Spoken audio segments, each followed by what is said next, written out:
ചിലര് പറയും 2023 ഒക്ടോബർ 7 തൂഫാൻ അൽ-അഖ്സ എന്ന് പേരിടപ്പെട്ട ഹമാസിന്റെ പോരാളികൾ നടത്തിയ ആ പോരാട്ടത്തിലൂടെയാണ്, ചെറുത്തുനിൽപ്പിലൂടെയാണ് ഇസ്രയേലും ഫലസ്തീനും തമ്മിലുള്ള യുദ്ധം ആരംഭിച്ചത് എന്നാ ചിലർ തെറ്റിദ്ധരിച്ചിരിക്കുന്നത്. ചരിത്രം അറിയാത്തത് കൊണ്ടല്ല പ്രിയപ്പെട്ടവരെ, ചരിത്രത്തെ ബോധപൂർവമായി വക്രീകരിക്കുവാനുള്ള ആസൂത്രിതമായ ശ്രമങ്ങൾക്ക് നേതൃത്വം നൽകുന്നതിന്റെ ഭാഗമായിട്ടാണ് പ്രിയപ്പെട്ടവരെ അങ്ങനെ ചെയ്തുകൊണ്ടിരിക്കുന്നത്. 2023 ഒക്ടോബർ 7 ഇസ്രയേലും ഫലസ്തീനും തമ്മിലുള്ള പ്രശ്നം ആരംഭിക്കുന്നത് 1948 മെയ് 15 ഐക്യരാഷ്ട്രസഭയുടെ ആശീർവാദത്തോടുകൂടി, ബ്രിട്ടന്റെ നേതൃത്വത്തിലുള്ള ബ്രിട്ടീഷ് മാൻഡേറ്റിന്റെ ആശീർവാദത്തോടുകൂടി, രാഷ്ട്രീയമായ താല്പര്യത്തിന്റെ പേരിൽ, മതപരമായ താല്പര്യത്തിന്റെ പേരിൽ ഒരു ജനവിഭാഗം സ്വസ്ഥമായി ജീവിച്ച മണ്ണിന്റെ മുകളിലേക്ക് ഇസ്രയേൽ എന്ന് പറയുന്ന രാജ്യം സ്ഥാപിക്കപ്പെട്ട അന്ന് മുതൽ തുടങ്ങിയതാണോ? അന്ന് മുതലും തുടങ്ങിയതല്ല. അതിനെത്രയോ നാളുകൾക്ക് മുമ്പ് 1948 മെയ് 15 ഇസ്രയേൽ രാഷ്ട്രം സ്ഥാപിക്കപ്പെട്ടത്. ചിലർ വിചാരിക്കും അന്ന് മുതൽ ആ പ്രശ്നം തുടങ്ങിയത് എന്ന്. അങ്ങനെയല്ല പ്രിയപ്പെട്ടവരെ. 1917 ആർതർ ബാൽഫർ എന്നു പേരുള്ള ബ്രിട്ടീഷ് വിദേശകാര്യമന്ത്രി 67 വാചകങ്ങളുള്ള ഒരു പ്രഖ്യാപനം നടത്തി. ബാൽഫർ ഡിക്ലറേഷൻ എന്നാ അതിന് പറയുക. ആ ബാൽഫർ ഡിക്ലറേഷനിലൂടെ ലോകത്ത് ജനതയില്ലാതെ, ഭൂമിയില്ലാതെ നടന്ന ഒരു ജനതയ്ക്ക് തങ്ങൾ ഭൂമി കൊടുക്കുന്നു എന്ന് വരുത്തി തീർത്തു. എന്താ പ്രിയപ്പെട്ട സഹോദരങ്ങളെ ചരിത്രം? ഞാൻ ഈ ചരിത്രം പറയുമ്പോ അതൊരു മതപരമായ വിഷയമായിട്ട്, ഒരു തിയോളജിക്കൽ സബ്ജക്റ്റ് ആയിട്ട് നിങ്ങൾ ഒരിക്കലും തെറ്റിദ്ധരിക്കാൻ പാടില്ല. ഇതൊരു പൊളിറ്റിക്കൽ സബ്ജക്റ്റാ. എന്താ പൊളിറ്റിക്കൽ സബ്ജക്ട്? ഇത് രാഷ്ട്രീയമായിട്ടുള്ള താല്പര്യങ്ങളാണ് ഇവിടെ സംഭവിച്ചത്. ഇസ്രയേൽ എന്ന് പറയുന്ന രാജ്യത്തെ സ്ഥാപിക്കുന്നതിന്റെ പിന്നിൽ പ്രവർത്തിച്ച പ്രസ്ഥാനത്തിന്റെ പേര് സയനിസം എന്നാണ്. സയനിസം എന്ന് പറഞ്ഞാൽ ജെറുസലേമിന്റെ മറ്റൊരു പേരാണ്. ജെറുസലേമിന്റെ അടുക്കലുള്ള ഒരു കുന്നിന്റെ പേരാണ് സിയോൺ എന്ന് പറയുന്നത്. ആ സിയോൺ എന്ന് പറയുന്ന കുന്നിന്റെ പേരിൽ ജെറുസലേമുമായി ബന്ധപ്പെട്ട ഒരു പ്രയോഗമാണ് സയനിസം. ആ സയനിസത്തെ സ്ഥാപിച്ചത് 1896 ജൂയിഷ് സ്റ്റേറ്റ് എന്ന് പറയുന്ന പുസ്തകം എഴുതിയ തിയോഡർ ഹെർസലാണ്. തിയോഡർ ഹെർസൽ തൊട്ടടുത്ത വർഷം സ്വിറ്റ്സർലൻഡിലെ ബേസിൽ എന്ന് പറയുന്ന പ്രദേശത്ത് 200 രാജ്യങ്ങളിലെ 17 രാജ്യങ്ങളിലെ 200 പ്രതിനിധികളെ വിളിച്ചിട്ട് ഒരു സമ്മേളനം നടത്തി. അതാണ് ഇസ്രയേൽ എന്ന് പറയുന്ന രാജ്യം രൂപീകരിക്കപ്പെടുന്നതിന്റെ ആദ്യത്തെ പടി. 1993 തിയോഡർ ഹെർസൽ മരിച്ചു. അയാൾക്ക് ഇസ്രയേൽ എന്ന് പറയുന്ന രാജ്യം കാണാൻ കഴിഞ്ഞില്ല. പക്ഷേ 1904 മരണപ്പെട്ട തിയോഡർ ഹെർസൽ എന്ന് പറയുന്ന മനുഷ്യൻ 1903 പോലും ആഗ്രഹിച്ചത് ഉഗാണ്ടയിൽ നമുക്ക് ഇസ്രയേൽ സ്ഥാപിക്കാമെന്നാണ്. ഉഗാണ്ടയിൽ ഇസ്രയേൽ സ്ഥാപിക്കാം എന്നാണ് അദ്ദേഹം ആഗ്രഹിച്ചത്. ഫലസ്തീൻ ഒരിക്കലും അദ്ദേഹത്തിന്റെ പോലും ലക്ഷ്യമായിരുന്നില്ല.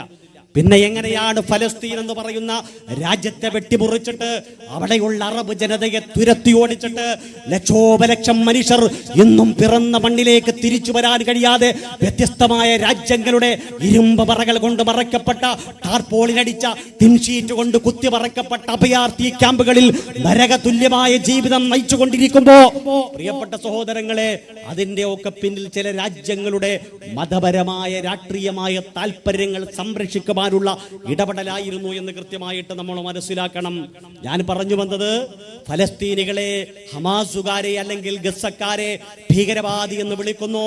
കാരണം എന്താണ്? ഭീകരവാദി എന്ന് വിളിക്കരുത് എന്ന് അവർക്ക് ലോകത്തോട് ആവശ്യപ്പെടാൻ കഴിയുന്നില്ല. കാരണം അവരൊരു ഭീകരവാദ പ്രവർത്തനവും ചെയ്യുന്നില്ല. ഭീകരവാദ പ്രവർത്തനം ചെയ്യാത്ത അവരെ നിരന്തരമായി ഭീകരവാദി എന്ന് വിളിക്കുമ്പോൾ പ്രിയപ്പെട്ടവരെ, യാഥാർത്ഥ്യം എന്താണ് എന്ന് തീർച്ചയായിട്ടും നമ്മൾ തിരിച്ചറിയണം. അവര് പറയുന്നത് രഹസ്യമൊപ്പിയെടുക്കുന്നതിന് വേണ്ടി ആകാശത്തിന്റെ മുകളിൽ വട്ടമിട്ട് പറക്കുന്ന ഹെറോൺ ടിപി എന്ന് പേരുള്ള ആളില്ലാ വിമാനത്തിൽ സ്ഥാപിക്കപ്പെട്ട ക്യാമറകളിലൂടെ തങ്ങളുടെ ജീവിതത്തിന്റെ രഹസ്യങ്ങൾ ഒപ്പിയെടുക്കുന്ന ഒരു ജനതയ്ക്ക് രഹസ്യമില്ല, സ്വകാര്യതകളില്ല. സ്വകാര്യതകൾ മുഴുവനും അങ്ങ് ഇസ്രയേലിന്റെ പാർലമെന്റിന്റെ അകത്തളത്തിൽ ഇരുന്നു കൊണ്ട് അവിടുത്തെ പ്രതിരോധ മന്ത്രി വീക്ഷിച്ചു കൊണ്ടിരിക്കുന്ന ഗതികെട്ട ഒരു സമീപനമാണ് പ്രിയപ്പെട്ട സഹോദരങ്ങളെ ഫലസ്തീൻ ജനത അനുഭവിച്ചു കൊണ്ടിരിക്കുന്നത്. അവര് പറയുന്നു, ഞങ്ങളുടെ രഹസ്യങ്ങൾ നിങ്ങൾ ചോർത്തിയെടുക്കരുതേ എന്ന്. അങ്ങനെ പറഞ്ഞാൽ അതിനെ മലയാളത്തിൽ വെണ്ടക്ക അക്ഷരത്തിൽ അച്ചുതരത്തുന്ന മാധ്യമങ്ങളടക്കം വിളിക്കുന്ന പേരെന്തെന്നറിയുമോ? ഭീകരവാദം. ഭീകരവാദം എന്നാ പ്രിയപ്പെട്ട സഹോദരങ്ങളെ അവരെ വിളിക്കുക. രണ്ടാമതൊന്നും കൂടി ഞാൻ പറയട്ടെ, നിങ്ങൾ ഗസയിലേക്ക് കടന്നാൽ അതിർത്തിയുടെ സമീപത്ത് കാണുന്ന ബലൂണുകൾ കടന്നിട്ട് ആ കൊച്ചു പ്രദേശത്തേക്ക് നിങ്ങൾ കടന്നു ചെന്നാൽ പ്രിയപ്പെട്ട സഹോദരങ്ങളെ, ഓരോ കിലോമീറ്ററുകൾക്കും ഇടയിൽ നിങ്ങൾക്ക് ചെക്ക് പോസ്റ്റുകൾ കാണാൻ സാധിക്കും. ഓരോ കിലോമീറ്ററുകൾക്കുമിടയിൽ നിങ്ങൾക്ക് ചെക്ക് പോസ്റ്റുകൾ കാണാൻ സാധിക്കും. എന്താണ് പ്രിയപ്പെട്ട സഹോദരങ്ങളെ ചെക്ക് പോസ്റ്റുകൾ അവിടെ സ്ഥാപിക്കപ്പെട്ടതിന്റെ കാരണം എന്താണ് എന്ന് നിങ്ങൾക്കറിയുമോ? ഫലസ്തീനിലെ ജനതയ്ക്ക്, വെസ്റ്റ് ബാങ്കിലെ ജനതയ്ക്ക്, ഗസയിലെ ജനതയ്ക്ക്, ആ ജനതയ്ക്ക് സ്വന്തം മണ്ണിലൂടെ നടന്നു പോകണമെങ്കിൽ 1 കിലോമീറ്റർ അപ്പുറത്തുള്ള ആശുപത്രിയിലേക്ക് പനിച്ചു പരിയുന്ന തന്റെ പ്രിയപ്പെട്ട പൊന്നുമോൾക്ക് ഒരു പാരസെറ്റമോൾ ഗുളിക വാങ്ങാൻ വേണ്ടിയിട്ട് തൊട്ടപ്പുറത്തെ ആശുപത്രിയിലേക്കൊന്ന് പോകണമെങ്കിൽ ഇസ്രയേൽ സൈനികന്റെ ഓശാരത്തിന് മുന്നിൽ തലകുനിച്ച് നിൽക്കേണ്ടി വരുന്ന ഗതികേടിന്റെ പേരാണ് പ്രിയപ്പെട്ട സഹോദരങ്ങളെ ഫലസ്തീൻ എന്ന് പറയുന്നത്. പരിച്ചു പൊരിയുന്ന ഭരണവക്ത്രത്തിൽ പിടയുന്ന പ്രിയപ്പെട്ട മകനെ നെഞ്ചത്തോട് ചേർത്ത് വെച്ചിട്ടൊരു ഉമ്മ ആശുപത്രിയിലേക്ക് പോകുന്നതിന് വേണ്ടിയിട്ട് വരുമ്പോ വീട്ടിന്റെ മുന്നിൽ സ്ഥാപിക്കപ്പെട്ട ചെക്ക് പോസ്റ്റുകൾക്ക് മുന്നിൽ ഇസ്രയേലി അടയാഭരണങ്ങൾ ധരിച്ച, ഇസ്രയേലിന്റെ പട്ടാളത്തിന്റെ വസ്ത്രങ്ങൾ ധരിച്ച സൈനികർ കാത്തുനിൽപ്പുണ്ടാവും. അവർ ചോദിക്കുന്ന ചോദ്യങ്ങൾക്ക് കൃത്യമായി മറുപടി പറഞ്ഞാലും ആ ഉമ്മക്ക് കടന്നു പോകാൻ കഴിയില്ല. തെളിവുകൾ ചോദിക്കും, എവിഡൻസുകൾ ആവശ്യപ്പെടും. അങ്ങനെ ഒന്നും നൽകിയാൽ പോലും ഒരു പക്ഷേ 1 കിലോമീറ്റർ അപ്പുറത്തുള്ള പ്രിയപ്പെട്ട മകനെ ഒന്ന് കാണിക്കാൻ ആശുപത്രിയിലേക്ക് പോകാൻ ഒരു ഉമ്മക്ക് കഴിയാത്ത ഒരു ഇടമാണ് ഫലസ്തീൻ എന്ന് പറയുന്നത്.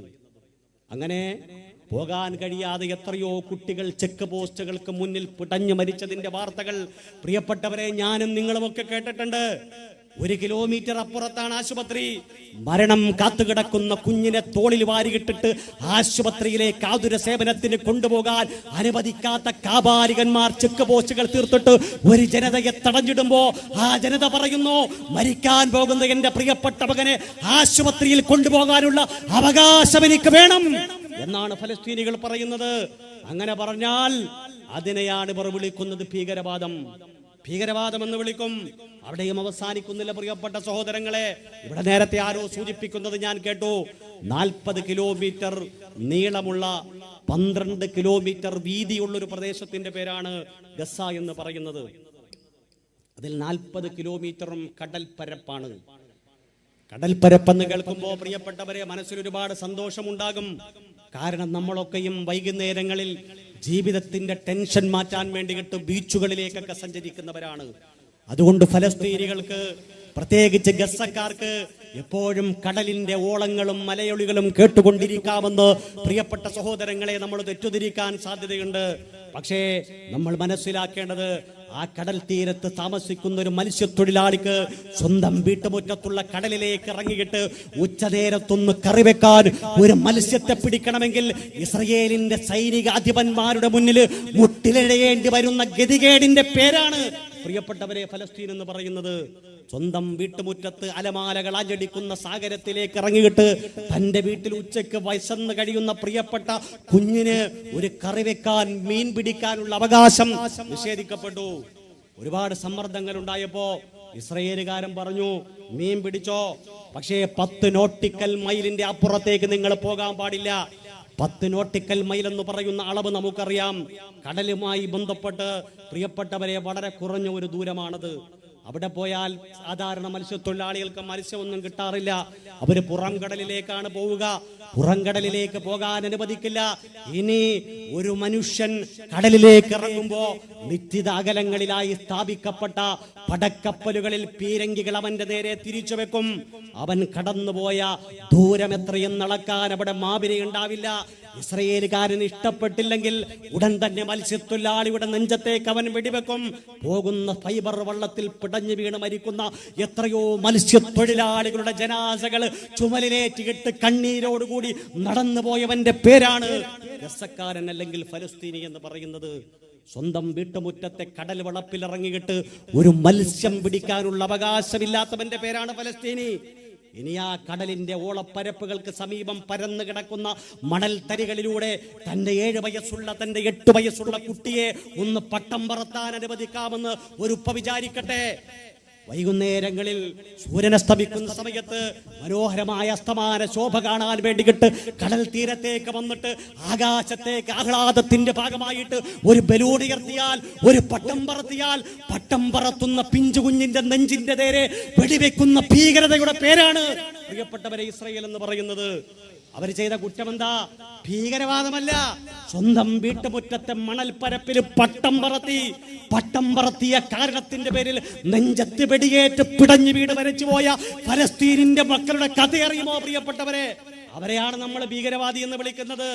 നമ്മളിവിടെ വിപണികളിൽ വിൽക്കപ്പെടുന്നതായ ഇസ്രായേലിന്റെ ഉൽപ്പന്നങ്ങൾ വാങ്ങിയിട്ട് പ്രിയപ്പെട്ട മക്കളുടെ മുന്നിലേക്ക് വെക്കുമ്പോ പ്രിയപ്പെട്ടവരെ ചോര പുരണ്ട ആഹാരമാണ് നമ്മുടെ പ്രിയപ്പെട്ട മക്കൾ കഴിക്കുന്നത് എന്ന് നമ്മൾ ചിന്തിക്കണം. ഇസ്രായേലിന്റെ നരാധമന്മാർ പാവപ്പെട്ട പിഞ്ചു മക്കളുടെ നെഞ്ചത്തേക്ക് വെടികുതിർക്കാൻ വേണ്ടിയിട്ട് സാമ്പത്തിക ശേഖരണം നടത്തുന്ന ഉൽപ്പന്നങ്ങൾ വാങ്ങിയിട്ട് കേരളത്തിന്റെ തെരുവോരങ്ങളിൽ പ്രിയപ്പെട്ട മക്കൾക്ക് മുന്നിൽ കാഴ്ചവെക്കുമ്പോ എന്റെ ഉപ്പ, മനസ്സമാധാനമില്ലാതെ നമുക്ക് എങ്ങനെയാ ജീവിക്കാൻ കഴിയുക? മനസ്സമാധാനത്തോടു കൂടി എങ്ങനെയാ നമുക്ക് ജീവിക്കാൻ കഴിയുക? കാരണം ഇസ്രായേലിന്റെ പാവപ്പെട്ട പെഞ്ചു കുഞ്ഞിന്റെ ഗദ്ഗതവും കണ്ണീരും ചോരത്തുള്ളികളും പിരണ്ട ആഹാരമാണ്, ഇസ്രായേലിന്റെ ഉൽപ്പന്നമാണ് നമ്മുടെ മക്കൾക്ക് വേണ്ടിയിട്ട് നമ്മൾ വാങ്ങിക്കൊടുക്കുന്നത്. അവിടെയുള്ള കുട്ടികൾ ഭീകരവാദം ചെയ്തതുകൊണ്ടല്ല അവരെ കൊല്ലുന്നത്, തീവ്രവാദം ചെയ്തതുകൊണ്ടല്ല അവരെ കൊല്ലുന്നത്. കടും വർണ്ണ നിലത്തിലുള്ള ബലൂണുകൾ മുകളിലേക്ക് പകർത്തിയിട്ട് ഒരു വൈകുന്നേരത്തിന്റെ സായം സന്ധ്യയില് പ്രിയപ്പെട്ട ഉപ്പയുടെ കൈ പിടിച്ചിട്ട് കുഞ്ഞിളം കാലുകളിൽ മണൽ പതപ്പുകളിൽ പതപ്പിച്ചിട്ട് നടന്നു പോയപ്പോ ബലൂൺ പറത്തി എന്ന കുറ്റത്തിന്റെ പേരിൽ വെടിവെച്ചു കൊല്ലപ്പെട്ട എത്രയോ മക്കളുണ്ട് പ്രിയപ്പെട്ടവരെ. അവിടെയും അവസാനിക്കുന്നില്ല, പട്ടം പറത്തിയാലും അത് കുറ്റമാണ്. നിങ്ങൾക്കറിയാം, ഗസയിൽ ഇപ്പൊ ഉപരോധമാണ്. ഉപരോധമെന്ന് പറഞ്ഞാൽ ആ നാടിന് പുത്തരിയല്ല. കാരണം എല്ലാ ദിവസവും അക്രമം നടന്നുകൊണ്ടിരിക്കുന്നു. ഇവിടെ ഇവർ പറയുന്നു ഹമാസ് പോരാളികളെ പ്രതിരോധിക്കുന്നു എന്ന്. പ്രിയപ്പെട്ടവരെ, എന്നാൽ ഫലസ്തീനിന്റെ ഭാഗമായ വെസ്റ്റ് ബാങ്കിലേക്ക് നിങ്ങൾ ചെല്ല്. അവിടെ ഹമാസ് അല്ലല്ലോ ഭരിക്കുന്നത്, അവിടെ ഫത്ഹ് പാർട്ടിയാ ഭരിക്കുന്നത്. ഫത്ഹ് പാർട്ടി ഭരിക്കുന്ന വെസ്റ്റ് ബാങ്കിൽ മഹ്മൂദ് അബ്ബാസിന്റെ നേതൃത്വത്തിലുള്ള ഭരണകൂടം നിലനിൽക്കുന്ന വെസ്റ്റ് ബാങ്കിലേക്ക് പ്രിയപ്പെട്ടവരെ, ഇന്നലെയാണ് വെസ്റ്റ് ബാങ്കിന്റെ മുകളിലേക്ക് ഡ്രോൺ വർഷിച്ചിട്ട് 5 മനുഷ്യരെ കൊന്നുകളഞ്ഞത്. അത് വാർത്തകളിൽ വന്നു. വാർത്തകളിൽ വരാത്ത എത്രയോ സംഭവങ്ങളുണ്ട്. ഓരോ വൈകുന്നേരങ്ങളിലേക്കും വെസ്റ്റ് ബാങ്കിലെ വീട്ടിന്റെ മുന്നിലേക്ക് വന്നിട്ട് ഇസ്രായേലിന്റെ പട്ടാളക്കാർ മുട്ടിയിട്ട് കൈപിടിച്ച് വിലങ്ങണിയിച്ച് കൊണ്ടുപോകുന്ന ചെറുപ്പക്കാരുടെ എണ്ണം എത്രയാണെന്ന് അറിയുമോ പ്രിയപ്പെട്ടവരെ? 10,000-കണക്കിന് എണ്ണമാണ്. ആരാ തിരിച്ചു വന്നത്? ഇസ്രായേലി പട്ടാളക്കാരന്റെ കയ്യിൽ വിലങ്ങണിയിക്കപ്പെട്ട് കൊണ്ടുപോയ ഒരു ചെറുപ്പക്കാരനും വെസ്റ്റ് ബാങ്കിലേക്ക് ഒരിക്കലും തിരിച്ചു വന്നിട്ടില്ല. തിരിച്ചു വരാതിരിക്കുന്ന ചെറുപ്പക്കാർക്ക് വേണ്ടിയിട്ട് എവിടെയെങ്കിലും ഒന്ന് ശബ്ദമുയർത്തിയാൽ പ്രിയപ്പെട്ട സഹോദരങ്ങളെ, നമ്മുടെ മാധ്യമങ്ങൾ പറയും ഫലസ്തീനികൾ ഭീകരവാദം ചെയ്യുന്നു. പലരും പറയുന്നു ഫലസ്തീനികളോടൊക്കെ നമുക്ക് സ്നേഹമുണ്ട്, നമ്മുടെ പ്രശ്നം ഹമാസാണ്. ഹമാസ് എന്ന് പറഞ്ഞാൽ ഒരു പ്രതിരോധ പ്രസ്ഥാനമല്ല പ്രിയപ്പെട്ടവരെ. 2006 മുതൽ ഇന്ന് എത്രയാ? 2023 അവസാനിക്കാൻ പോകുന്നു. 2006 മുതൽ അവിടെയുള്ള ജനങ്ങൾ ജനാധിപത്യപരമായ തിരഞ്ഞെടുപ്പിലൂടെ തിരഞ്ഞെടുത്ത മനുഷ്യരുടെ സംഘത്തിന്റെ പേരാണ് ഹമാസ്. വലിഞ്ഞു കയറി വന്നവരല്ല, ഹെലികോപ്റ്ററിൽ വന്നവരല്ല, കെട്ടിയിറക്കിയവരല്ല, ഗസയിലേക്ക് നുഴഞ്ഞു കയറിയവരല്ല. ആ മണ്ണിൽ പിറന്നവരാണവർ, ആ മണ്ണിൽ ജീവിച്ചവരാണവർ. സ്വന്തം കൂടപ്പിറപ്പുകൾ അഭയാർത്ഥി ക്യാമ്പുകളിൽ നരകിക്കുന്നത് കണ്ടപ്പോ മടങ്ങി വരാനൊരിടമില്ലാതെ അന്യരാജ്യങ്ങളുടെ അഭയാർത്ഥി ക്യാമ്പുകളിൽ ഖബറൊരുക്കി വെക്കേണ്ടി വന്ന പ്രിയപ്പെട്ട സഹോദരങ്ങൾക്ക് വേണ്ടിയിട്ട് സ്വന്തം രാജ്യത്തിന്റെ വിമോചന പോരാട്ടത്തെ സ്വപ്നം കണ്ടുകൊണ്ട് ഒരുമിച്ച് കൂടിയ പ്രതിഫലേച്ഛയില്ലാത്ത മനുഷ്യ സ്നേഹത്തിന്റെ പേരാണ് പ്രിയപ്പെട്ടവരെ ഹമാസ് എന്ന് പറയുന്നത്. ആ ഹമാസിനെയാണ് വിളിക്കുന്നത്, അവരാണ് പ്രശ്നം. ഹമാസ് ചെയ്തത് എന്താണ് പ്രിയപ്പെട്ടവരെ? ഹമാസ് എന്ന് പറഞ്ഞാൽ ഗസയാണ്, ഗസ എന്ന് പറഞ്ഞാൽ ഹമാസാണ്. അതുകൊണ്ടാണ് ഹിബ എന്ന് പേരുള്ള 5 വയസ്സുകാരി വെസ്റ്റ് ബാങ്കിലുള്ള തന്റെ അമ്മായി വിളിച്ചിട്ട് ആ കുട്ടിയോട് ചോദിച്ചു. ആ ഫോൺ ശകലങ്ങൾ വീഡിയോ ക്ലിപ്പുകളായി നമ്മുടെയൊക്കെ സാമൂഹിക മാധ്യമ അക്കൗണ്ടുകളിൽ വന്നിട്ടുണ്ട്. വിശ്വസനീയമാണ്. അൽ ജസീറ പുറത്തുവിട്ടതാണ്. പ്രിയപ്പെട്ട സഹോദരങ്ങളെ, ആ വീഡിയോ ക്ലിപ്പിൽ ഹിബ എന്ന പേരുള്ള 5 വയസ്സ് മാത്രം പ്രായമുള്ള കുട്ടി വെടിയൊച്ചകൾ മുഴങ്ങിക്കേക്കുന്ന, കളിക്കൂട്ടുകാർ പിടഞ്ഞു വീണ, സ്കൂളിന്റെ മുറ്റത്തേക്ക് പോകാൻ കഴിയാതെ തന്റെ പ്രിയപ്പെട്ട കൂട്ടുകാരിരുന്ന ബെഞ്ചിന്റെ മുകളിൽ രക്തകർണത്തിലുള്ളതായ ചിത്രങ്ങൾ വെച്ചിട്ട്, പുഷ്പങ്ങൾ വെച്ചിട്ട് സ്കൂളുകൾ അടച്ചുമൂടപ്പെട്ട പഠിക്കാൻ പോകുന്ന കുട്ടികളുടെ പള്ളിക്കൂടത്തിന്റെ മുകളിലേക്ക്, സ്കൂൾ ബാഗിന്റെ മുകളിലേക്ക്, വാട്ടർ ബാഗിന്റെ മുകളിലേക്ക് ബോംബ് വർഷിക്കുന്ന ഇസ്രായേലി നരമേധ രക്തത്തിന്റെ തീക്കളി കൊണ്ടാടപ്പെടുന്ന ആ കൊച്ചു ഗ്രാമത്തിലെ ഗസയിലെ ഹിബ എന്ന് പേരുള്ള 5 വയസ്സ് മാത്രം പ്രായമുള്ള ഒരു കുട്ടി, ആ കുട്ടിയുടെ അമ്മാവി ആ കുട്ടിയെ വിളിച്ചിട്ട് ചോദിച്ചു, മകളെ നീ വെസ്റ്റ് ബാങ്കിലേക്ക് വാ, വെസ്റ്റ് ബാങ്കിൽ നിനക്ക് താമസിക്കാം, ഇവിടെ പ്രശ്നമൊന്നുമില്ല. അപ്പോൾ പറയുന്നത് എന്തെന്നറിയുമോ, എന്റെ ഉപ്പ രാവിലെ പാല് വാങ്ങാൻ വേണ്ടിയിട്ട് പോയതാണ്, പാലൊന്നും കിട്ടാക്കനിയാണ് ഇവിടെ, എന്റെ വാപ്പ എനിക്ക് വേണ്ടി കിട്ടു തിരിച്ചു വരും. പക്ഷേ 5 വയസ്സുള്ള കുട്ടി അമ്മായിയോട് പറഞ്ഞത്, എന്റെ ഉപ്പ തിരിച്ചു വരുമ്പോ ഞാനിവിടെ ഉണ്ടാകണം, എന്റെ ഗിസ്സ എന്റെ ജീവനാണ്, അതുകൊണ്ട് യുദ്ധം കഴിയട്ടെ, വെസ്റ്റ് ബാങ്കിലേക്ക് ഞാൻ വരാം. യുദ്ധമുള്ളപ്പോൾ ഒരു ഭീരുവിനെ പോലെ എന്റെ പിറന്ന മണ്ണിന്റെ സ്വപ്നങ്ങൾ ഈ പാതി വഴിയിൽ ഉപേക്ഷിച്ചിട്ട് നിങ്ങളുടെ അടുക്കലേക്ക് എനിക്ക് വരാൻ പറ്റില്ല എന്ന് പറയുന്ന 5 വയസ്സുകാരിയുടെ മണ്ണാണ് പ്രിയപ്പെട്ട സഹോദരങ്ങളെ ഗസ എന്ന് പറയുന്നത്. ഹാദി എന്ന് പറയുന്ന ഒരു പെൺകുട്ടിയുടെ ചിത്രം ലോകമാധ്യമങ്ങൾ കഴിഞ്ഞ ദിവസം പുറത്തുവിട്ടു. എന്താണെന്നറിയുമോ പ്രിയപ്പെട്ട സഹോദരങ്ങളെ, ആ ചിത്രത്തിലുള്ളത് ഒരുപാട് തവണ നമ്മൾ കണ്ടതാണല്ലോ.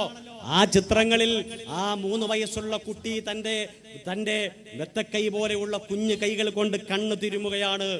വാപ്പ മരണപ്പെട്ട, സഹോദരനും ഉമ്മയും മരണപ്പെട്ട, മാതാവും പിതാവും സഹോദരനുമൊക്കെ നഷ്ടപ്പെട്ടിട്ട് തന്റെ അമ്മാവിയുടെ കയ്യിൽ പിടിച്ചിട്ട് വിതുമ്പിക്കരയുന്ന 3 വയസ്സുകാരിയുടെ കണ്ണീരിന്റെ പേരാണ് ഗസ.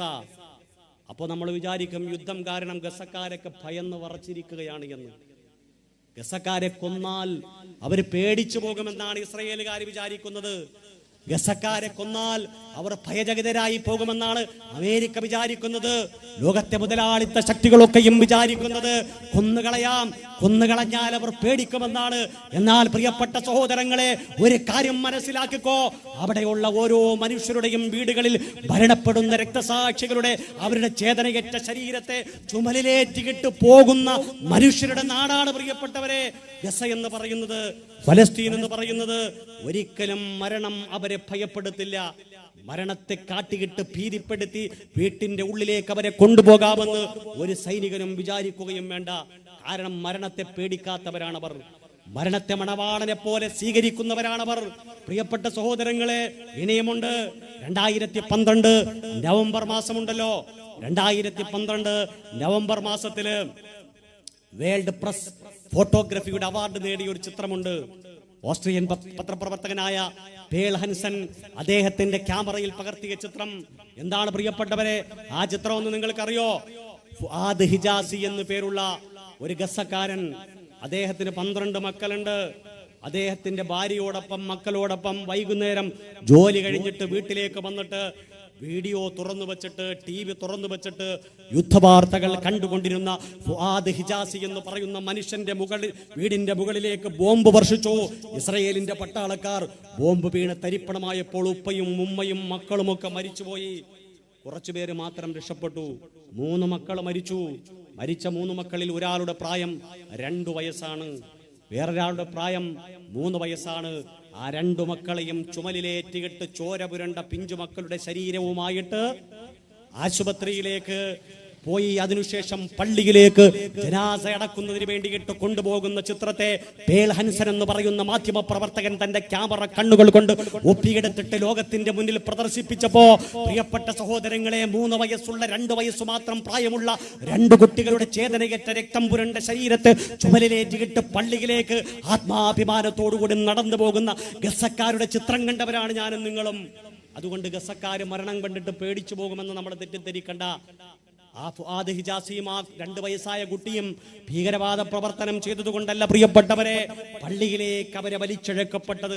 അവരുടെ ചേതനയേറ്റ ശരീരങ്ങൾ ചുമലിലേറ്റിക്കിട്ട് ചോരയിട്ടുന്ന ശരീരവുമായി സഹോദരങ്ങൾക്ക് പള്ളിയിലേക്ക് പോകേണ്ടി വന്നത് അവർ ലോകത്തെന്തെങ്കിലും അപരാധങ്ങൾ പ്രവർത്തിച്ചതിന്റെ പേരിലല്ല. 2 വയസ്സും 3 വയസ്സും മാത്രമുള്ള കുട്ടിയുടെ മുകളിലേക്ക് പോലും ബോംബ് വർഷിക്കാൻ ഒരു മടിയുമില്ലാത്ത കിരാതത്വത്തിന്റെ ആസരുതയുടെ നിഷ്ഠൂരതയുടെ പേരാണ് പ്രിയപ്പെട്ട സഹോദരങ്ങളെ ഇസ്രയേൽ എന്ന് പറയുന്നത്. അതനുഭവിക്കുന്ന ജനതയാണ് ഫലസ്തീനിന്റെ ജനത. നമുക്കറിയാം ആ ഫലസ്തീനിന്റെ ജനതയെ സംബന്ധിച്ചിടത്തോളം കുട്ടികൾ അവരുടെ 12.5 ലക്ഷം കുട്ടികളാണ് ഗസയിലുള്ളത്. മൊത്തം ജനസംഖ്യ 23 23 ലക്ഷം. അതിൽ 12.5 ലക്ഷത്തോളം കുട്ടികളാണ്. ജനസംഖ്യയുടെ 50% കുട്ടികളാണ്. 14 വയസ്സിൽ താഴെ മാത്രം പ്രായമുള്ള കുട്ടികളാണ്. ആ കുട്ടികൾക്ക് മുകളിലാണ് പ്രിയപ്പെട്ട സഹോദരങ്ങളെ ലോകത്തെ ഏറ്റവും മാരക പ്രഹരശേഷിയുള്ള ആയുധ ശേഖരങ്ങൾ കൊണ്ടുവന്ന് കുമിഞ്ഞുകൂടുമ്പോ കോൺക്രീറ്റ് സൗധങ്ങൾക്കിടയിൽ പടഞ്ഞു ഭരിക്കുന്ന പ്രിയപ്പെട്ട മക്കളുടെ കണക്കെടുത്തിട്ട് ലോകത്തിലെ ഒരു മാധ്യമങ്ങളും ആ മനുഷ്യത്വഹിതത്വം, ആ മനുഷ്യ ഹത്യക്കെതിരെ പ്രതിരോധിക്കാൻ വേണ്ടിയിട്ട് തയ്യാറാകുന്നില്ല എന്നുള്ളതാണ്. കഴിഞ്ഞ ദിവസം പുറത്തു വന്ന വാർത്ത, അത്തരത്തിൽ ഫലസ്തീനിനെ പിന്തുണയ്ക്കുന്ന പോസ്റ്റുകൾ ഫേസ്ബുക്കിൽ ഇട്ടാൽ ആ പോസ്റ്റുകൾ തന്നെ നീക്കം ചെയ്യുമെന്നാണ് പറയുന്നത്. ആ പോസ്റ്റുകൾ തന്നെ നീക്കം ചെയ്യും. എന്താ ചെയ്യുന്നത്? രണ്ടാം ഇൻതിഫാദയുടെ സമയത്ത് ലോകമാധ്യമങ്ങൾ മുഴുവൻ ശ്രദ്ധിച്ച ഒരു വാർത്തയുണ്ട്. എന്താണെന്നറിയുമോ പ്രിയപ്പെട്ടവരെ? മുഹമ്മദ് ദുറ എന്ന പേരുള്ളൊരു ഫലസ്തീനി, ടീഷർട്ട് ഇട്ട, നന്നായിട്ട് ക്ലീൻ ഷേവ് ചെയ്ത, അവിടെ ഒരു സോഷ്യൽ ആക്ടിവിസ്റ്റായ ഒരു മനുഷ്യനാണ് അദ്ദേഹം. തൻ്റെ മകനെയും പിടിച്ചിട്ട് അദ്ദേഹം ഒന്ന് പുറത്തേക്ക് ഇറങ്ങിയപ്പോൾ ഇസ്രയേല് പട്ടാളക്കാരുടെ മുന്നിൽപ്പെട്ടു. ഇസ്രയേല് പട്ടാളക്കാര് ആ മനുഷ്യനെ കൊല്ലാൻ വേണ്ടിയിട്ട് നെഞ്ചിന്റെ നേരെ പീരങ്കി ഉയർത്തി വെച്ചപ്പോ അദ്ദേഹത്തിന്റെ മകൻ കയറിയിട്ട് വാപ്പയെ വെടിവെക്കല്ലേ എന്ന് പറഞ്ഞു. വെടിവെക്കല്ലേ എന്ന് പറഞ്ഞു തീരുന്നതിന്റെ മുന്നേ ആ കൊച്ചുകുട്ടിയുടെ നെഞ്ചത്തേക്കാണ് ഇസ്രയേല് പട്ടാളക്കാരന്റെ വെടിപതിച്ചത്. പോയിന്റ് ബ്ലാങ്കില് വെടിയേറ്റ് 3 തവണ വെടിയേറ്റ് ഉപ്പയുടെ മടിയിലേക്ക് രക്തം ചിതറിയിട്ട് പിടഞ്ഞ് വീഴുന്ന കുട്ടിയുടെ ചിത്രം ലോകമാധ്യമങ്ങൾ മുഴുവൻ ശ്രദ്ധിച്ചു. ഫ്രാൻസ് 2 എന്ന് പറയുന്ന ഒരു മാധ്യമമാണ് അതിന്റെ ക്യാമറാമാനാണ് ആ ചിത്രത്തെ ലോകത്തിന്റെ മുന്നിൽ മുഴുവനും എത്തിച്ചത്. എപ്പോഴാത്? 2006 സംഭവം. എന്നിട്ട് ഇവിടെ എന്തെങ്കിലും മാറ്റമുണ്ടായോ പ്രിയപ്പെട്ട സഹോദരങ്ങളെ? ഏതെങ്കിലും വൻകിട ശക്തികൾ ഇന്ന് ഇസ്രയേലിനെ പ്രതിരോധിക്കാനുള്ള സ്വാഭാവികമായ അവകാശമുണ്ട് എന്ന് പറഞ്ഞ് ഈ രാജ്യത്തിന്റെ പൈതൃകത്തെ മുഴുവൻ ബലി കഴിച്ചിട്ട് മഹാത്മജിയും ജവഹർലാൽ നെഹ്റുവും അടക്കമുള്ള 1990 വരേക്കും ഈ രാജ്യം പിന്തുടർന്നു പോയ വിദേശ നയകാര്യ തന്ത്രങ്ങളെ മുഴുവനും ലംഘിച്ചുകൊണ്ട് ഇസ്രയേൽ എന്ന് പറയുന്ന കിരാത രാജ്യത്തിന് പിന്തുണ നൽകിയ രാജ്യത്തിന്റെ ഭരണകൂടത്തോട് ഞങ്ങൾക്ക് ചോദിക്കുവാനുള്ളത്, ഞങ്ങളൊക്കെയും ഇന്ത്യക്കാരാണ്. ഞങ്ങൾ ജവഹർലാൽ നെഹ്റുവിന്റെ പ്രധാനമന്ത്രിയായിരുന്ന നാട്ടിൽ പിറന്നവരാണ് പ്രിയപ്പെട്ട സഹോദരങ്ങളെ.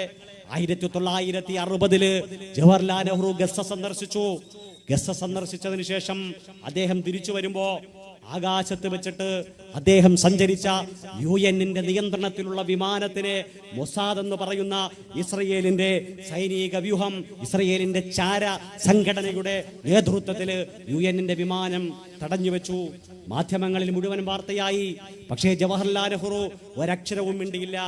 അദ്ദേഹം 1960 ഡിസംബർ മാസം പാർലമെന്റിൽ എല്ലാ ജനപ്രതിനിധികളും ഒരുമിച്ച് കൂടിയപ്പോ എഴുന്നേറ്റ് നിന്നിട്ട് ഇന്ത്യ മഹാരാജ്യത്തിന്റെ പ്രധാനമന്ത്രി പണ്ഡിറ്റ് ജവഹർലാൽ നെഹ്റു പറഞ്ഞു, എന്തുകൊണ്ട് ഇസ്രയേൽ എന്ന് പറയുന്ന രാജ്യവുമായി നയതന്ത്രം പാടില്ല എന്ന് ഞാൻ നിങ്ങളോട് പറഞ്ഞു എന്ന് നിങ്ങൾക്കറിയുമോ പ്രിയപ്പെട്ടവരെ? എന്തുകൊണ്ടാണ് ഇസ്രയേലിലേക്ക് ഇന്ത്യ രാജ്യത്തിന്റെ ഒരു അംബാസഡറെ പോലും വെക്കാൻ പാടില്ല എന്ന് നിങ്ങളോട് ഞാൻ പറയാനുള്ള കാരണം എന്തെന്നറിയുമോ?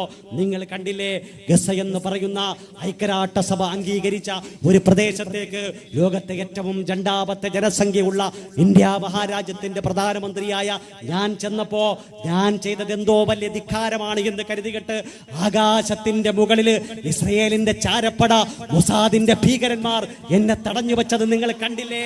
അതുകൊണ്ട് ഇന്ത്യ എന്ന് പറയുന്ന സാംസ്കാരിക പാരമ്പര്യത്തിന്റെ ബഹുത്വത്തിന്റെ ബഹിതമായ ഉജ്ജ്വലമായ പൈതൃകമുള്ള ഈ രാജ്യം ഇസ്രയേൽ എന്ന് പറയുന്ന കിരാതത്വവുമായി ഒരു തരത്തിലുമുള്ള ബന്ധം പാടില്ല എന്ന് പറഞ്ഞ പ്രധാനമന്ത്രിയുടെ നാട്ടിലാണ് പ്രിയപ്പെട്ടവരെ ഞാനും നിങ്ങളുമൊക്കെ ജനിക്കുകയും ജീവിക്കുകയും ചെയ്തത്. 1960 നിങ്ങൾ ഗസയിലേക്ക് ചെന്നാൽ ഗസയിൽ 2 യൂണിവേഴ്സിറ്റി ഉണ്ട്. ഒന്ന് ഇസ്ലാമിക് യൂണിവേഴ്സിറ്റി ഓഫ് ഗസ എന്നാണ് പേര്. രണ്ടാമത്തെ യൂണിവേഴ്സിറ്റിയുടെ പേര് അൽ-അസ്ഹർ യൂണിവേഴ്സിറ്റി എന്നാണ്. അൽ-അസ്ഹർ യൂണിവേഴ്സിറ്റിയിലേക്ക് നിങ്ങൾ ചെന്നാൽ അതിന്റെ അകത്തേക്ക് കയറുമ്പോ പ്രിയപ്പെട്ട സഹോദരങ്ങളെ നിങ്ങൾക്ക് അവിടെ മനോഹരമായി ഒരു ലൈബ്രറി കാണാം. ആ ലൈബ്രറിയുടെ പേരെന്താണെന്ന് അറിയുമോ? ജവഹർലാൽ നെഹ്റു ലൈബ്രറി എന്നാണ്. ജസ്വന്ത് സിംഗ് 2000 ഉദ്ഘാടനം ചെയ്ത ലൈബ്രറിയാണത്. ആ ജവഹർലാൽ നെഹ്റു ലൈബ്രറി എന്ന് പറയുന്ന ലൈബ്രറി സ്ഥാപിക്കുന്നതിന് വേണ്ടിയിട്ട് ഇന്ത്യ ഗവൺമെന്റ് $70 ലക്ഷം, $7 ലക്ഷം നൽകിയെന്ന് പ്രിയപ്പെട്ടവരെ ചരിത്രം പഠിക്കുന്നവർക്കറിയാം. അവിടെയും അവസാനിക്കുന്നില്ല. ഇന്ത്യ മഹാരാജ്യത്തിന് ഫലസ്തീനുമായിട്ടുള്ള ബന്ധത്തിന്റെ ആഴമെത്ര എന്നറിയുമോ? ഇവിടെ നേരത്തെ സൂചിപ്പിച്ചു, രാജ്യത്തിന്റെ പ്രധാനമന്ത്രിയായ ഇന്ദിരാഗാന്ധി മരിച്ചപ്പോ ആ സംസ്കാര ചടങ്ങിലേക്ക് വന്നു നിന്ന യാസർ അറാഫത്ത് എന്നു പേരുള്ള ഫലസ്തീൻ ലിബറേഷൻ ഓർഗനൈസേഷന്റെ പ്രസിഡന്റ് ആയിരുന്ന, ഫലസ്തീനിന്റെ പ്രധാനമന്ത്രിയായിരുന്ന യാസർ അറാഫത്ത് എന്ന് പറയുന്ന മനുഷ്യൻ തന്റെ കഫിയ കൊണ്ട് മുഖം തുടച്ചിട്ട് പൊട്ടിപ്പൊട്ടിക്കരയുന്നു. അടുത്തു നിന്നവർ ചോദിച്ചു, എന്തിനാണ് രാഷ്ട്രനായകനായ ധീരനായ UN-ന്റെ പ്രഭാഷണ വേദിയിലേക്ക് പോലും പിസ്റ്റളുമായി കടന്നു ചെന്ന ധീരനായ ഇസ്രയേലിന്റെ ഒരു തരത്തിലുമുള്ള ആക്രമണങ്ങൾക്കെതിരെ സന്ധിയില്ലാത്ത സമരം ചെയ്ത നിങ്ങൾ എന്തിനാണ് ഇന്ത്യ മഹാരാജ്യത്ത് വെച്ച് പൊട്ടിക്കരയുന്നത് എന്ന് ചോദിച്ചപ്പോ കഫിയ കൊണ്ട് തന്റെ കണ്ണീർ കടങ്ങളെ തുടച്ചു മാറ്റിയിട്ട് യാസർ അറാഫത്ത് എന്ന് പറയുന്ന ഫലസ്തീനിന്റെ പ്രധാനമന്ത്രിയായിരുന്ന മനുഷ്യൻ, ഫലസ്തീൻ ലിബറേഷൻ ഓർഗനൈസേഷന്റെ പ്രസിഡന്റ് ആയിരുന്ന മനുഷ്യൻ പറഞ്ഞത് എന്തെന്നറിയുമോ?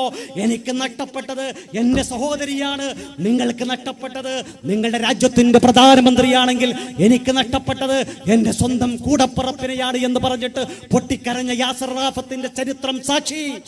ഇന്ത്യ മഹാരാജ്യവും ഫലസ്തീനും തമ്മിലുള്ള ബന്ധത്തിന്റെ ആഴം പ്രിയപ്പെട്ടവരെ, PLO എന്ന് പറയുന്ന ഫലസ്തീൻ ലിബറേഷൻ ഓർഗനൈസേഷൻ ആദ്യമായി സ്ഥാപിക്കപ്പെട്ടപ്പോ ഐക്യരാഷ്ട്രസഭ ഫലസ്തീനിന്റെ 2 പ്രദേശങ്ങൾക്ക് ഫലസ്തീൻ എന്ന് പറയുന്ന രാജ്യമായിട്ട് അംഗീകാരം നൽകിയപ്പോ പ്രിയപ്പെട്ടവരെ, ആദ്യമായിട്ട് അവരൊരു നയതന്ത്ര കാര്യാലയം വിദേശ രാജ്യത്ത് തുറന്നു. ആ രാജ്യത്തിന്റെ പേരെന്തെന്നറിയുമോ? ഇന്ത്യ എന്നാണ്. ന്യൂഡൽഹിയിലാ തുറന്നത്. ഫലസ്തീൻ ലിബറേഷൻ ഓർഗനൈസേഷന്റെ ആദ്യമായിട്ടുള്ള കാര്യാലയം തുറന്നത് ഇന്ത്യ മഹാരാജ്യത്തിലാണ്. 1967 TS ത്രിമൂർത്തി എന്ന് പറയുന്ന മനുഷ്യൻ പ്രിയപ്പെട്ടവരെ ഗസയില് ഇന്ത്യയുടെ അംബാസഡറായി സേവനമനുഷ്ഠിച്ച മനുഷ്യനാണ്. അങ്ങനെ എത്രയോ സ്നേഹത്തിന്റെ ഊഷ്മളമായ പൈതൃകം പറയാനുള്ള ഫലസ്തീനിന്റെയും ഇന്ത്യയുടെയും സ്നേഹമസൃണമായ ബന്ധത്തിന്റെ നടുവിലാണ് സാമൂഹിക മാധ്യമത്തിന്റെ കമന്റ് ബോക്സുകളിൽ മരിച്ചു വീഴുന്ന ഫലസ്തീനിലെ കുഞ്ഞുങ്ങളെ നോക്കിയിട്ട് പന്നികൾ ചത്തുതുലയട്ടെ എന്ന് പറയുന്ന അശ്ലീലത്തിന്റെ കമന്റ് പറയുന്ന പ്രിയപ്പെട്ടവരെ, ഈ രാജ്യത്ത് ജീവിക്കുന്നു എന്ന് അവകാശപ്പെടുന്നവർ ഏത് പ്രത്യേക ശാസ്ത്രത്തെയാണ് പ്രതിനിധീകരിക്കുന്നത് എന്ന് നമുക്കറിയില്ല. ഏത് പ്രത്യേക ശാസ്ത്രത്തെയാണ് പ്രതിനിധീകരിക്കുന്നു എന്ന് നമുക്കറിയില്ല. മനുഷ്യത്വത്തിന്റെ പ്രത്യേക ശാസ്ത്രത്തെയല്ല എന്ന് നമുക്ക് വ്യക്തമായ ബോധ്യമുണ്ട്. കാരണം പിടഞ്ഞു മരിക്കുന്ന സുന്ദരവദനമുള്ള നക്ഷത്ര കണ്ണുകളുള്ള 2ഉം 3ഉം വയസ്സുള്ള ചോരകിറ്റിയ ശരീരങ്ങളെ കാണുമ്പോ പന്നികൾ ചത്തൊടുങ്ങട്ടെ എന്ന കമന്റ് ഇടാൻ സാമൂഹ്യ മാധ്യമത്തിന്റെ കമന്റ് ബോക്സുകളിൽ പൂണ്ട് വിളയാടുന്ന കാബാലികന്മാർ പ്രിയപ്പെട്ടവരെ, ഇന്ത്യയുടെ പഹിതമായ പൈതൃകത്തിന് അപവാദമാണ് എന്ന് സൂചിപ്പിക്കാനാണ് എന്റെ ഈ പ്രഭാഷണത്തിന്റെ സദസ്സിനെ ഞാൻ ഓർമ്മപ്പെടുത്തുന്നത്. ഞാൻ നിങ്ങളോട് പറഞ്ഞല്ലോ, ഗസയിൽ 2 യൂണിവേഴ്സിറ്റി ഉണ്ട് എന്ന്. 2 യൂണിവേഴ്സിറ്റി ഉണ്ട്. ഒന്നാമത്തെ യൂണിവേഴ്സിറ്റിയുടെ പേര് അൽ അസ്ഹർ യൂണിവേഴ്സിറ്റി എന്ന, മറ്റേ യൂണിവേഴ്സിറ്റിയുടെ പേര് ഇസ്ലാമിക് യൂണിവേഴ്സിറ്റി ഓഫ് ഗസ എന്നാണ്. ആ യൂണിവേഴ്സിറ്റിയാണ് കഴിഞ്ഞ ദിവസം ഇസ്രയേലിന്റെ പട്ടാളം തകർത്ത് തരിപ്പണമാക്കിയത്. ഒരു തവണയല്ല, എത്രയോ തവണ പ്രിയപ്പെട്ടവരെ അതിനെ തകർത്ത് തരിപ്പണമാക്കിയിട്ടുണ്ട്. പക്ഷേ എത്ര തവണ തകർത്ത് തരിപ്പണമാക്കിയാലും ശരി, വീണ്ടും വീണ്ടും കൂടുതൽ മികവോടെ പൊലിവോടെ ആ സ്ഥാപനങ്ങൾ അവിടെ കെട്ടി ഉയർത്തപ്പെടുന്ന കാഴ്ച ഞാനും നിങ്ങളും കണ്ടുകൊണ്ടിരിക്കുന്നു. എന്തുകൊണ്ടാണെന്ന് അറിയുമോ പ്രിയപ്പെട്ട സഹോദരങ്ങളെ? 1967 UN എന്ന് പറയുന്ന രാജ്യം വരച്ചു കൊടുത്തൊരു അതിർത്തിയുണ്ട്. ആ അതിർത്തിയുടെ എല്ലാ ലംഘനവുമാണ് ഇസ്രയേൽ എന്ന് നടത്തിക്കൊണ്ടിരിക്കുന്നത്. ഫലസ്തീൻ വിഭജിക്കപ്പെട്ടു, അവിടെ ഇരിക്കട്ടെ. ചിലർ പറയുന്നു ഇസ്രയേൽ എന്ന് പറയുന്ന രാജ്യത്തിലെ ബഹുഭൂരിപക്ഷം ജനങ്ങളും ഇസ്രയേൽ എന്ന് പറയുന്ന രാജ്യത്തിന്റെ കാര്യം വളരെ കൗതുകകരമാണ്. കാരണം അവിടെയുള്ള എല്ലാ ജൂത വിഭാഗത്തിൽപ്പെട്ട മനുഷ്യർക്കും, ഞാനൊരു മതം പറയുന്നതല്ല, ജൂത വിഭാഗത്തിൽപ്പെട്ട മനുഷ്യർക്കും രണ്ട് പൗരത്വമാണുള്ളത്. കാരണം ഭയചകിതരായിട്ടാണ് അവരവിടെ ജീവിക്കുന്നത്. അവരങ്ങോട്ട് വന്നതിന്റെ പിന്നിൽ ഒരുപാട് രാഷ്ട്രീയമുണ്ട്. വ്യത്യസ്തമായ നാടുകളിൽ ചിതറിക്കിടന്നവരാണവർ. കാരണം എന്താണെന്ന് നമുക്കറിയാം. യൂറോപ്പ് എന്ന് പറയുന്ന പ്രദേശത്തു നിന്ന് ആട്ടിയോടിക്കപ്പെട്ടവരാണവർ. എന്തുകൊണ്ടാണ് ആട്ടിയോടിക്കപ്പെട്ടത് എന്നറിയുമോ പ്രിയപ്പെട്ട സഹോദരങ്ങളെ? ഞാനൊരു മതപരമായ വിഷയം പറയുന്നു എന്ന് തെറ്റിദ്ധരിക്കരുത്. ഞാൻ പറയുന്നത് ചരിത്രമാണ്. എന്തുകൊണ്ടാണ് ജൂതന്മാര് യൂറോപ്പിലെവിടെയും കാണാതെ ആട്ടിയോടിക്കപ്പെടുകയും മധ്യേഷ്യൻ രാജ്യങ്ങളിലേക്ക് അവർ കുടിയേറി പാർക്കുകയും ചെയ്തത് എന്ന് ചോദിച്ചാൽ അതിനൊരു വലിയ ചരിത്രമുണ്ട്. കാരണം റോമൻ ഗവർണറായ പിലാത്തോസ് എന്ന് പറയുന്ന മനുഷ്യന് യേശുക്രിസ്തുവിനെ പിടിച്ചുകൊടുത്തത് ജൂതന്മാരാണ് എന്നാണ് ക്രൈസ്തവ മതവിശ്വാസികളുടെ ഒരു വിശ്വാസം. യൂറോപ്പിൽ അതിന് മതവുമായി ബന്ധമുണ്ടോ എന്നൊന്നും പ്രിയപ്പെട്ട സഹോദരങ്ങളെ നമ്മൾ ചോദിക്കണ്ട. അതൊരു ചരിത്രപരമായ വസ്തുതയാണ് നിങ്ങളുടെ മുന്നിൽ വിശദീകരിക്കുവാൻ ഞാൻ ആഗ്രഹിക്കുന്നത്. അങ്ങനെ സ്വന്തം ദൈവമായി ദൈവപുത്രനായി വിശ്വസിക്കുന്ന യേശുക്രിസ്തുവിനെ റോമൻ ഗവർണറായ പിലാത്തോസിന് വേണ്ടിയിട്ട് ഒറ്റിക്കൊടുത്ത ജൂദാസിന്റെ പിന്മുറക്കാരെന്ന നിലയിൽ യഹൂദ മതവിഭാഗവും ക്രൈസ്തവ മതവിഭാഗവും തമ്മിൽ ഒരുപാട് മാനസിക അനൈക്യങ്ങളുണ്ട്. യഹൂദ മതവിഭാഗം അധികാരത്തിലുണ്ടായിരുന്നത് കൊണ്ട് അവരുടെ പൊളിറ്റിക്കൽ പവർ ഉപയോഗിച്ചിട്ട് ക്രൈസ്തവ മതത്തിന്റെ അപ്പോസ്തലന്മാരടക്കമുള്ളവരെ നിഷ്ഠൂരമായി ആക്രമിച്ചുകൊണ്ടിരിക്കുമ്പോഴാണ് കോൺസ്റ്റന്റൈൻ എന്നു പേരുള്ള ഒരു ചക്രവർത്തി രാഷ്ട്രീയമായ കാരണങ്ങൾക്ക് വേണ്ടിയിട്ട് മതപരിവർത്തനം നടത്തുന്നത്. ക്രൈസ്തവ മതത്തിലേക്കാണ് അദ്ദേഹം മാറിയത്. ക്രൈസ്തവ മതത്തിലേക്ക് അദ്ദേഹം വന്നതോടുകൂടി യഹൂദരെക്കാളും ക്രൈസ്തവ മതവിശ്വാസികൾക്ക് അധികാരവും ശക്തിയും കൂടി. അങ്ങനെ ജൂതമതത്തിൽപ്പെട്ടവരെ കൊന്നൊടുക്കാൻ തുടങ്ങി. അതിനെ ഒരിക്കലും നമ്മൾ ന്യായീകരിക്കുന്നില്ല, ഓടിച്ചിട്ടാക്രമിക്കാൻ തുടങ്ങി. എവിടെ കണ്ടാലും ആക്രമിക്കുന്നു എന്ന് മാത്രമല്ല പ്രിയപ്പെട്ട സഹോദരങ്ങളെ, 19-ാം നൂറ്റാണ്ടിന്റെ മുമ്പ് വരേക്കുമുള്ള ചരിത്രം എടുത്തു പരിശോധിച്ചാൽ ചരിത്രത്തിലെ എല്ലാ തരത്തിലുമുള്ള യൂറോപ്യൻ രാഷ്ട്രങ്ങളും ക്രൈസ്തവ മതത്തിൽ അധിഷ്ഠിതമായ വിശ്വാസവും ആചാരങ്ങളും വെച്ചു പുലർത്തിയ രാഷ്ട്രങ്ങളിൽ നിന്നൊക്കെയും ജൂതമതത്തിന്റെ അനുയായികളെ നിഷ്ഠൂരമായി കൊന്നൊടുക്കുകയും മാറ്റിയോടിക്കുകയും ചെയ്തു എന്ന് മാത്രമല്ല, അവരെ വൈക്കോൽ തുറകളിലേക്ക് കയറ്റി നിർത്തിയിട്ട് ചുട്ടുകൊന്ന ചരിത്രം വരെയുണ്ട്. കറുത്ത മരണം എന്ന് പറയുന്ന ഒരു പ്ലേഗ്, ബ്ലാക്ക് ഡെത്ത് 14-ാം നൂറ്റാണ്ടിൽ യൂറോപ്പിൽ പടർന്നു പിടിച്ചപ്പോ യൂറോപ്യൻ ജനസംഖ്യയുടെ പകുതിയോളം പേര് മരിച്ചുപോയി. മരിച്ചു.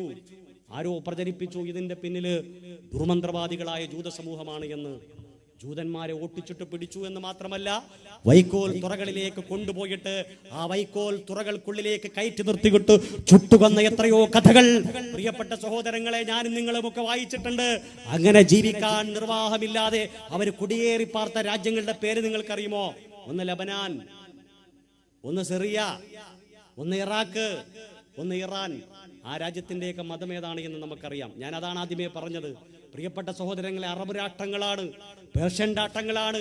അവിടെയാണ് ഇസ്രയേൽ ജനതയ്ക്ക് സാന്ത്വനവും അഭയവും നൽകിയത്. നാടില്ലാതെ ഓടി വന്ന ആക്രമിക്കപ്പെട്ട ജനവിഭാഗത്തിന് സർവത്ര സ്വാതന്ത്ര്യത്തോടുകൂടി ജീവിക്കുവാനുള്ള അവകാശം കൊടുത്ത അറേബ്യൻ ജനവിഭാഗത്തിന്റെ നെഞ്ചകത്തേക്ക് കൊണ്ടുവന്നിട്ട് ഇസ്രയേൽ എന്ന് പറയുന്ന രാജ്യത്തെ സ്ഥാപിക്കുക മാത്രമല്ല, അവിടെയുള്ള ജനസംഖ്യയിൽ പകുതിയിലധികം പേരെയും അഭയാർത്ഥികളാക്കുക മാത്രമല്ല, അവിടെയെന്ന് ഐക്യരാഷ്ട്ര സഭയുടെ നേതൃത്വത്തിൽ നിശ്ചയിച്ചു കൊടുത്ത 530ഓളം വരുന്ന ഗ്രാമങ്ങളിൽ നിന്ന് 250 ഗ്രാമങ്ങളെ ഭീകരവാദ പ്രവർത്തനങ്ങളിലൂടെ പിടിച്ചെടുക്കുകയും അന്ന് UN നിശ്ചയിച്ചത് പ്രകാരം ജെറുസലേം എന്ന് പേരുള്ള ഒരുപാട് പ്രവാചകന്മാരുടെ കണ്ണീര് വീണ് കുതിർന്ന മസ്ജിദുൽ അഖ്സ നിലനിൽക്കുന്ന തന്ത്രപ്രധാനമായ പ്രദേശത്തിന്റെ അധികാരം UN തന്നെയായിരിക്കും നിർവഹിക്കുന്നത് എന്ന് എത്രയോ തവണ UN പ്രഖ്യാപിച്ചിട്ടും ഇസ്രയേൽ പ്രിയപ്പെട്ടവരെ അവിടേക്ക് കടന്നു കയറുകയാണ്. UN പ്രമേയം പാസാക്കി എന്നാണ് നമ്മൾ പറയുന്നത്. എന്ത് നേട്ടമാണ് പ്രിയപ്പെട്ട സഹോദരങ്ങളെ? 1967 മസ്ജിദുൽ അഖ്സ നിലനിൽക്കുന്ന പ്രദേശത്തെ തന്ത്രപ്രധാനമായ മുന്നേറ്റത്തിലൂടെ കയ്യിലൊതുക്കിയിട്ട് UN പറഞ്ഞു അത് ഞങ്ങളുടെ അധീനതയിൽ നിൽക്കേണ്ടതാണ്, ഇസ്രയേലുകാരന്റെയും ഫലസ്തീനുകളുടെയും അല്ല, ഞങ്ങളാണത് ഭരിക്കേണ്ടത്. പക്ഷേ അന്താരാഷ്ട്ര സമൂഹത്തിന്റെ നിർദ്ദേശങ്ങളും മാർഗനിർദ്ദേശങ്ങളും സകലതും കാറ്റിൽ പകർത്തിയിട്ട് ഒരു തരത്തിലുമുള്ള അന്താരാഷ്ട്ര മര്യാദകളെ പാലിക്കാതെ ആ പ്രദേശത്തെ പിടിച്ചടക്കുക മാത്രമല്ല, അവിടെയുള്ള പള്ളിയിലേക്ക് വന്നിട്ട് നമസ്കരിക്കുവാനുള്ള സ്വാതന്ത്ര്യം പോലും മുസ്ലിമായി പോയി എന്നതിന്റെ പേരിൽ ഒരു വിഭാഗത്തിന് നിഷേധിക്കുന്ന കാഴ്ചയാണ് പ്രിയപ്പെട്ട സഹോദരങ്ങളെ ഞാനും നിങ്ങളുമൊക്കെ കണ്ടുകൊണ്ടിരിക്കുന്നത്. ഇതാണ് ചരിത്രം. ഇതാണ് പ്രിയപ്പെട്ട സഹോദരങ്ങളെ ചരിത്രം. ഞാൻ പറഞ്ഞു വന്നത്, അങ്ങ് ഗസയില് രണ്ടാമതൊരു യൂണിവേഴ്സിറ്റി ഉണ്ട്. ആ യൂണിവേഴ്സിറ്റിയാണ് എത്രയോ തവണ ഇസ്രയേലിന്റെ ടങ്കറുകൾ ഉപയോഗിച്ചിട്ട് ഇസ്രയേലിന്റെ ഏറ്റവും വില കൂടിയ പ്രതിരോധ മാരകശേഷിയുള്ള പ്രഹരശേഷിയുള്ള ആയുധങ്ങൾ ഉപയോഗിച്ചിട്ട് തകർത്തു തരിപ്പണമാക്കി. എത്രയോ തവണയാണ് പ്രിയപ്പെട്ട സഹോദരങ്ങളെ അത് തകർത്തു തരിപ്പണമാക്കിയത്. പക്ഷെ ഒരു കാര്യം നമ്മൾ മനസ്സിലാക്കണം, തകർത്തിടുമ്പോഴൊക്കെയും രണ്ടാമതിനെ പുനർനിർമ്മിക്കുകയാണ്. കാരണം എന്താണെന്നറിയുമോ പ്രിയപ്പെട്ടവരെ? എന്താണ് അതിന്റെ കാരണമെന്നറിയുമോ?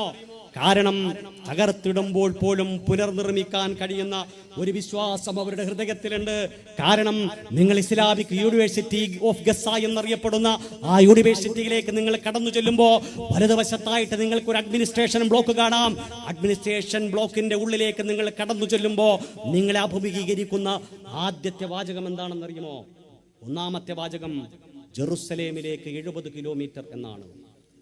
ജെറുസലേം എന്ന് പറഞ്ഞാൽ മുസ്ലിം സമൂഹത്തെ സംബന്ധിച്ചിടത്തോളം നിരവധി പ്രവാചകന്മാരുടെ കണ്ണീര് വീണ മണ്ണാണ്, പ്രബോധനം നടന്ന മണ്ണാണ്.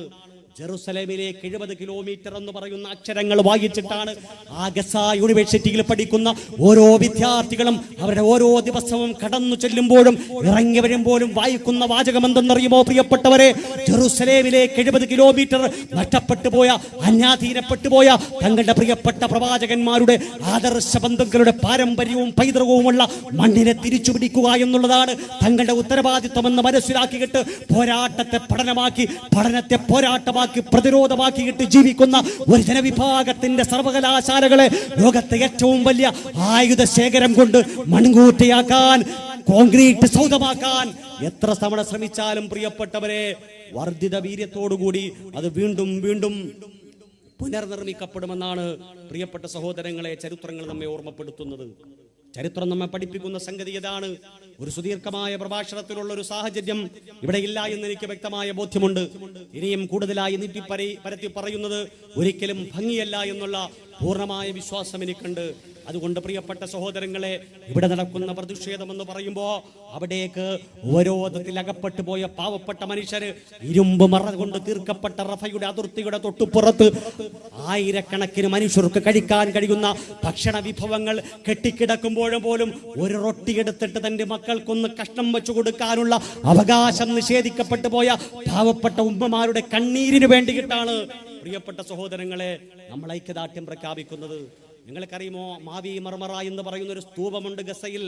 എന്താണ് അതിന്റെ പിന്നിലുള്ള സംഭവം എന്നറിയുമോ? യുവോൺ റില്ലി എന്ന് പറയുന്ന മാധ്യമപ്രവർത്തകരുടെയും ടോണി ബ്ലെയറിന്റെ ഭാര്യ സഹോദരിയായ ലോറൻ ബൂത്തിന്റെയും ഒക്കെ നേതൃത്വത്തിൽ 590ഓളം വരുന്ന ആക്ടിവിസ്റ്റുകൾ ഒരിക്കല് ഗസ ഉപരോധത്തിൽ ഏർപ്പെട്ടപ്പോ അവർക്ക് ഭക്ഷണവുമായി വന്ന ആ കപ്പലിന്റെ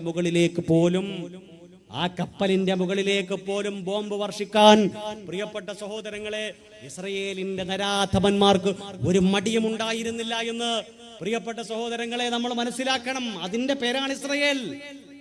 അന്യരാജ്യത്തു നിന്ന് വരുന്ന ബ്രിട്ടീഷ് പ്രധാനമന്ത്രിയായിരുന്ന ടോണി ബ്ലെയറിന്റെ ഭാര്യയുടെ സഹോദരിയായ ലോറൻ ബൂത്തിന്റെ നേതൃത്വത്തിലുള്ള ഒരു കപ്പൽ വ്യൂഹത്തിന്റെ നേരെ പോലും ബോംബിടാൻ അവർക്കാരെയും ഭയമില്ല. ഒരു മര്യാദകളും പാലിക്കാൻ അവർ ഉദ്ദേശിക്കുന്നില്ല. അതുകൊണ്ടാണ് കഴിഞ്ഞ ദിവസം ഏകദേശം 50-ലധികം മാധ്യമ പ്രവർത്തകർ ലോകത്തെത്ര കൊടുമ്പിരിക്കൊണ്ട യുദ്ധമുഖത്തേക്കും പ്രസ് എന്ന് പറയുന്ന 5 അക്ഷരത്തിന് വല്ലാത്ത വിലയുണ്ട്. പ്രസ് എന്ന് പറഞ്ഞാൽ മാധ്യമം. ആ മാധ്യമങ്ങൾക്ക് എവിടെയും കടന്നു ചെല്ലാം, ഏത് യുദ്ധവും റിപ്പോർട്ട് ചെയ്യാം, ഒരാളും ചോദിക്കില്ല. മാധ്യമ പ്രവർത്തകരുടെ അക്രഡിറ്റേഷൻ കാർഡുള്ള ആൾക്ക് വേണമെങ്കിലും യുദ്ധത്തിന്റെ കൃത്യമായ മാനദണ്ഡങ്ങൾ പാലിച്ചുകൊണ്ട് യുദ്ധമുഖത്തേക്ക് കടന്നു വരാനുള്ള അവകാശമുണ്ട് എന്നാണ് ഐക്യരാഷ്ട്രസഭ രേഖപ്പെടുത്തിയ യുദ്ധത്തിന്റെ നിയമങ്ങളിൽ പഠിപ്പിക്കുന്നത്. പക്ഷേ 50ഓളം വരുന്ന മാധ്യമ പ്രവർത്തകർ ചുട്ടുകൊല്ലപ്പെടുന്ന പാവപ്പെട്ട ഫലസ്തീൻ ജനതയുടെ കണ്ണീരുറ്റുന്ന ചിത്രങ്ങൾ ലോകത്തിന്റെ മുന്നിൽ പ്രദർശിപ്പിച്ചു എന്ന ഒറ്റ കാരണത്തിന്റെ പേരിൽ പ്രിയപ്പെട്ടവരെ ബോംബറുകളേറ്റിട്ട് പിടഞ്ഞു മരിച്ച കാര്യങ്ങൾ രക്ഷിക്കൂ എന്നാണ് കഴിഞ്ഞ ദിവസം ഒരു മാധ്യമ പ്രവർത്തകൻ പറഞ്ഞത്. എന്നെ രക്ഷിക്കൂ, എന്റെ ഭാര്യയെ രക്ഷിക്കൂ, എന്റെ മക്കളെ രക്ഷിക്കൂ. എന്താണ് പ്രിയപ്പെട്ട സഹോദരങ്ങളെ? സത്യം പറയാൻ വിധിക്കപ്പെട്ട, സത്യം പറയാൻ നിശ്ചയിക്കപ്പെട്ട മാധ്യമങ്ങൾ ലോകത്തിന്റെ മുന്നിൽ പിടഞ്ഞു വീഴുന്ന പിഞ്ചു കുഞ്ഞുങ്ങളുടെ ചോരയിട്ടുന്ന ശരീരങ്ങളെ ലോകത്തിന്റെ മുന്നിൽ പ്രദർശിപ്പിക്കാൻ ക്യാമറ കണ്ണുയർത്തിയാൽ ക്യാമറ ഉയർത്തുന്നവന്റെ മുകളിലേക്ക് ബോംബ് വർഷിക്കുന്ന കാടത്തമാണ് ഇസ്രയേൽ എന്ന് പറയുന്ന രാജ്യം ചെയ്തുകൊണ്ടിരിക്കുന്നത്. അതിനെയാണ് ഫലസ്തീനികൾ ചെറുത്തു തോൽപ്പിക്കുന്നത്.